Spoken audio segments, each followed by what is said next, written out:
ప్రవేశిస్తుంది. ఈయనకి పూజ చేసిన అక్షతలు గరిక తల మీద వేసుకుని అప్పుడు వ్రతం మొదలు పెడతారు. అప్పుడు నిర్విఘ్నంగా జరుగుతుంది. లేకపోతే ఏమైనా ప్రతిబంధకం రావచ్చు.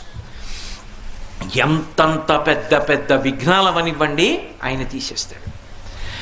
అది ఎంత పెద్ద విఘ్నం కానివ్వండి, ఆయనని తలుచుకుంటే మాత్రం ఇంకా విఘ్నం నిలబడదు. ఆ విఘ్నాన్ని తీస్తాడు. అందుకే ఒక్కొక్క దేవాలయంలో 2 విఘ్నేశ్వరులు ఉంటారు, 2 వినాయకమూర్తులు ఉంటాయి. ఒక శివాలయంలో ఒక శివలింగమే ఉంటుంది, ఒక్కొక్క శివాలయంలో 1 కన్నా ఎక్కువ శివలింగాలు ఉంటాయి. అప్పుడు ప్రదక్షిణంలో పానవట్టం దాటచ్చు. సరే, ఇప్పుడు శైవాగమానికి సంబంధించిన విషయం ఎందుకు, కానీ వినాయకుడు సాధారణంగా ఒక్కడే ఉంటాడు, ఉండాలి కూడా. కొన్ని చోట్ల ప్రత్యేక సందర్భాలలో ఇలా ఎందుకు పెట్టారండి అని మీరు అడిగారు అనుకోండి, వాళ్ళు చెప్పలేరు.